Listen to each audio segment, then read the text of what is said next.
Think you're too smart to get scammed? So did I, until it almost happened to me. Here's how scammers target even the smartest people and how to stop them. I'm Jane Ayers, and this is Money Changes Everything.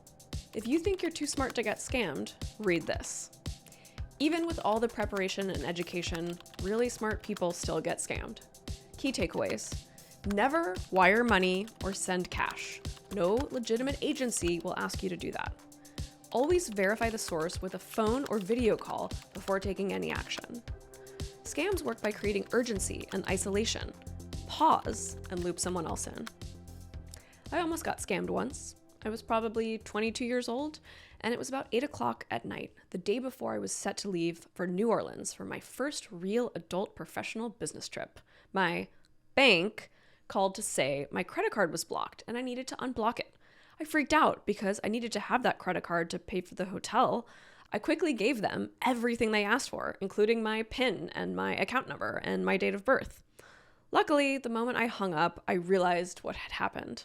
It felt like a fever dream. I immediately called my bank and canceled the card, which still made the trip hard for me since I had no other way of paying for things because I was 22 and broke. Note to employers, this is why you should never make your employees front money for business expenses. It unfairly puts young people and poorer people at risk. Scams don't only happen to stupid people. Scams also happen to smart people, high-achieving people, people who have financial advisors, people who have read all the how to spot a scam articles and think they'd never fall for it. I know because I've seen it. I've had clients, brilliant, thoughtful, financially responsible people, fall for scams. People with graduate degrees, people who run companies, people who pay me to manage their wealth. They still fall prey to scams. Not because they're naive, but because scammers exploit the one thing no spreadsheet can protect against: fear and shame. The $50,000 in a shoebox Amazon scam. My friend Charlotte is a financial columnist. She's smart, articulate, thoughtful. She knows how money works, and she still got scammed, and she was brave enough to write about it. She wrote about it in her now famous piece for The Cut, the day I put $50,000 in a shoebox and handed it to a stranger. The short version, she got a call about suspicious Amazon activity, or maybe it was a return. Then she was transferred to someone claiming to be with the FTC. Then another call from someone claiming to be a CIA agent.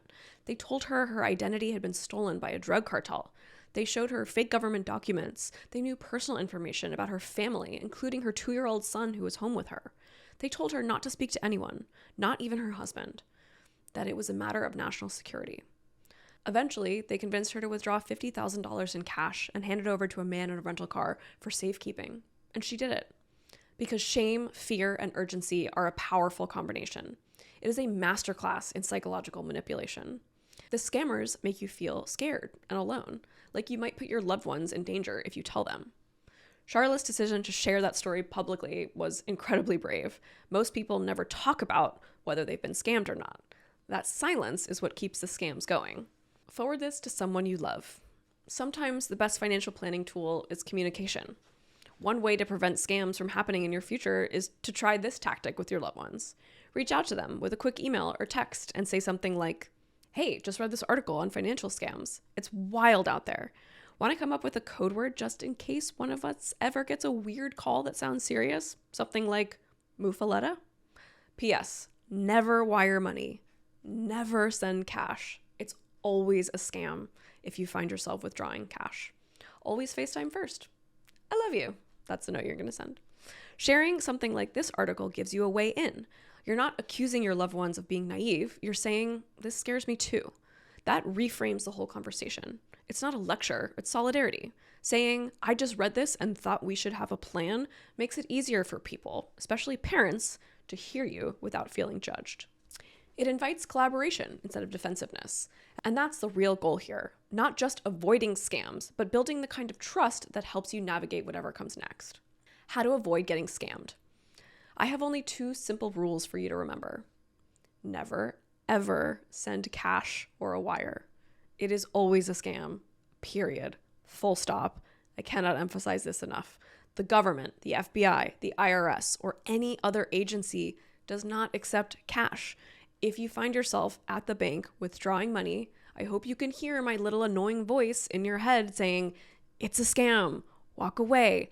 Tell them you feel sick. Get in an Uber or a taxi or run. Call and tell someone you trust. Please don't ever withdraw cash. Number 2, always talk to the person directly. If someone contacts you claiming to be a friend or a relative in trouble, ask to video chat. Scammers will make excuses. The camera's broken. I'm in a hospital. I'm overseas. Nope, huge red flag. If they're real, they'll talk to you face to face. Familiarize yourself with common scams so you'll know how to recognize them, and your intuition will be stronger against the psychological manipulation. Also, watch out for those AI scams because they can actually impersonate someone's voice. Scams rely on urgency, isolation, and manipulation. The more you know their moves, the easier it is to shut them down. Here are a few common scenarios scammers will use. Posing as a loved one or an acquaintance, like, I'm traveling abroad and I lost my wallet. Can you wire me money? Posing as a big company or a bank. This is Amazon or Microsoft or Bank of America. We need your help to catch the criminals who stole your identity or your money. Posing as the IRS.